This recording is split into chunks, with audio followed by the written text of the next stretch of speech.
അടിച്ചു കയറിപ്പോ മെയ് 31 മുതൽ ശനി ഞായർ ദിവസങ്ങളിൽ വൈകുന്നേരം 6 മണിക്ക്. അതെ, അങ്ങനെ തന്നെയാ ചിന്തിക്കുന്നത്. എന്നാൽ അതൊന്നും വേണ്ട.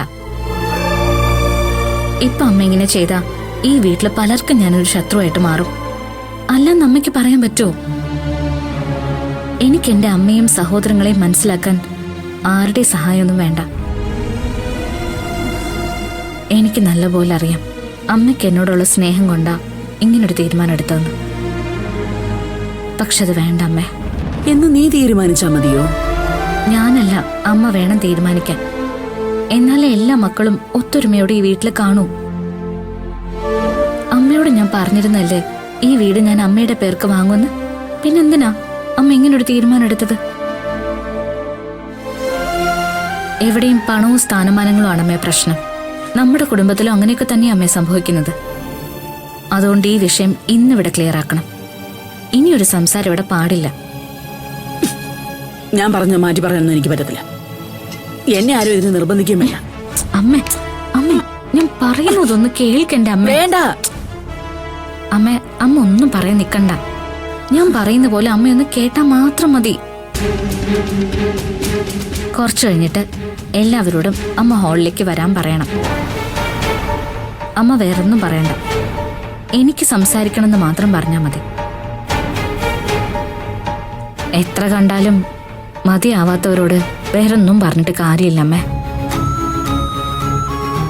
അമ്മേ അമ്മേ, എനിക്കെന്നും അമ്മയുടെ മനസ്സിലുള്ള ഈ സ്ഥാനം മാത്രം മതി. ഇവിടെ അമ്മയുടെ ഈ മോള് സുരക്ഷിതയായിരിക്കും.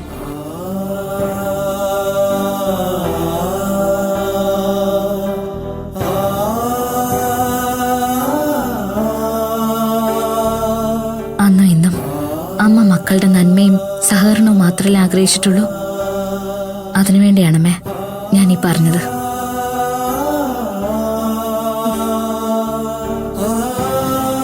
അമ്മേ, അമ്മ എല്ലാവരോടൊന്ന് ഹാളിലേക്ക് വരാൻ പറ. ബാക്കി കാര്യം ഞാൻ പറഞ്ഞോളാം.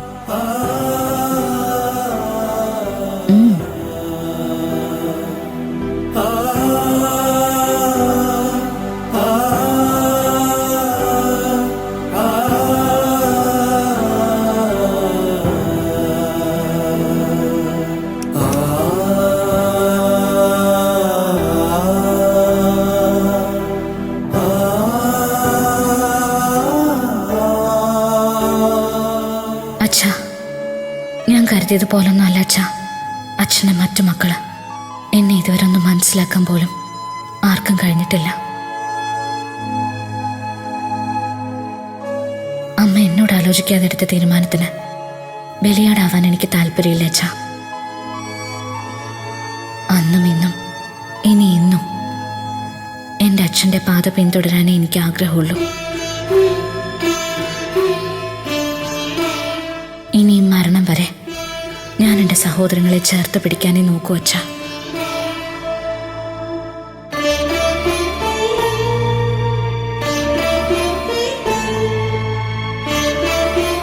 മോളെ, എല്ലാരും വന്നിട്ടുണ്ട്.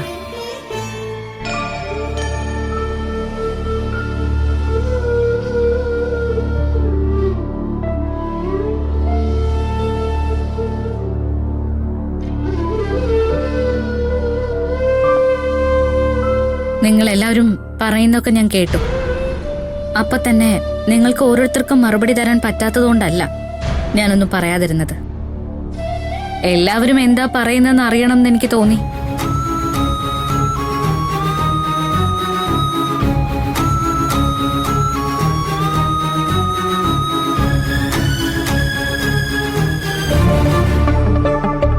നിങ്ങളൊക്കെ എന്നെക്കുറിച്ച് എന്താണ് മനസ്സിലാക്കി വച്ചിരിക്കുന്നതെന്ന് ഇപ്പോഴും എനിക്കറിയില്ല.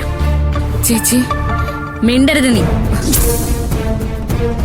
നിങ്ങൾക്കെല്ലാം സംസാരിക്കാനുള്ള സമയം ഞാൻ തന്നു കഴിഞ്ഞു. നിങ്ങൾ ഓരോരുത്തരും പറയുന്നത് ഞാൻ കേട്ടു. അതിനൊക്കെയുള്ള മറുപടി പറയാനുള്ള എന്റെ ഊഴമാണ് ഇനിയുള്ളത്. ആദ്യം നിന്നോട് തന്നെ ഞാൻ സംസാരിക്കാം. നീയാണല്ലോ എന്നെ കണ്ടപ്പോ അങ്ങ് മാറി നടന്നത്. അമ്മ എന്തിനാണ് എന്റെ പേരിൽ ഈ വീട് വാങ്ങാൻ പോകുന്നതെന്ന് നിനക്കറിയണം അല്ലേ? അമ്മ ഈ തീരുമാനം എടുത്തതിന്റെ പിന്നിൽ എന്തായിരുന്നു അമ്മയുടെ മനസ്സിലെന്ന് എനിക്കറിയില്ല.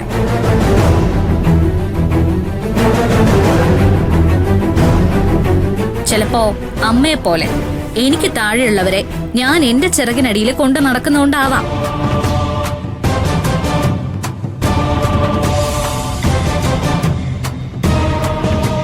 നിങ്ങളെ ഓരോരുത്തരെയും ലക്ഷ്യസ്ഥാനത്ത് എത്തിക്കാൻ വേണ്ടി ഞാൻ സ്വന്തം ജീവൻ പോലും കളഞ്ഞ് ഓടിയതുകൊണ്ടും ആവാം.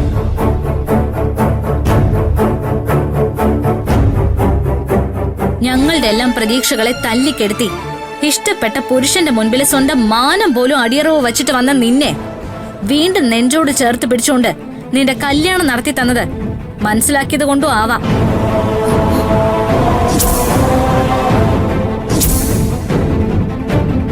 നിന്റെ ഭർത്താവിന്റെ അമ്മയുടെ കാലിൽ വരെ വീണ് നിന്റെ ഭാവിക്ക് വേണ്ടി കേണതുകൊണ്ടും ആവാം.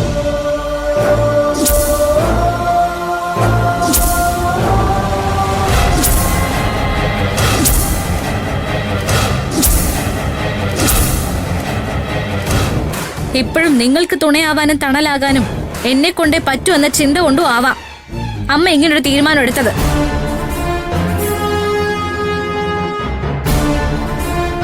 അമ്മയുടെ കാലശേഷം ഒന്ന് നീ പറഞ്ഞൊരു വാക്കുണ്ടല്ലോ, അതൊരിക്കലും ഒരു മക്കളുടെ നാവിന്ന് വീഴാൻ പാടില്ലാത്തൊരു വാക്കാണ്.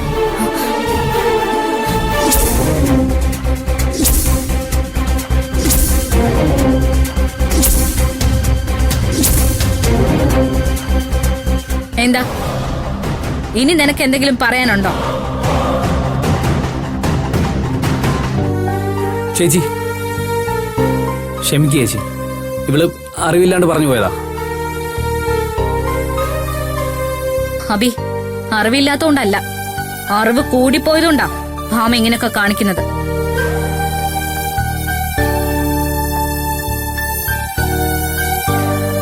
ഈ വീട്ടിലെ എല്ലാ അവസ്ഥയും അറിയാതെ നിനക്ക് എന്തു പറ്റി വരട്ടെ? ഉത്തരവാദിത്തമുള്ള ഒരു പോലീസ് ഉദ്യോഗസ്ഥനായിട്ടും നിനക്കിതുവരെ ഈ ചേച്ചിയെ മനസ്സിലാക്കാൻ പറ്റിയില്ല അല്ലേ? നിന്റെ മനസ്സിലും പണം എന്ന ചിന്ത കൂടുകൂട്ടിപ്പോയി ഭരത്തെ. അതുകൊണ്ടാ അമ്മ ഇങ്ങനെ ഒരു ആഗ്രഹം പറഞ്ഞപ്പോ നീയും എതിർത്ത് സംസാരിച്ചത്.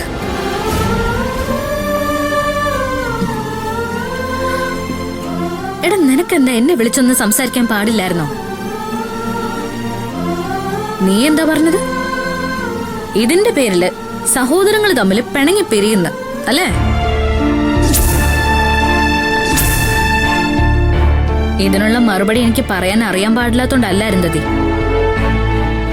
അങ്ങനൊരു ചിന്ത എന്റെ ഒരു സഹോദരങ്ങൾക്കും ഇതുവരെ ഉണ്ടായിട്ടില്ല. ഇനി ഉണ്ടാകാനും ഞാൻ സമ്മതിക്കില്ല.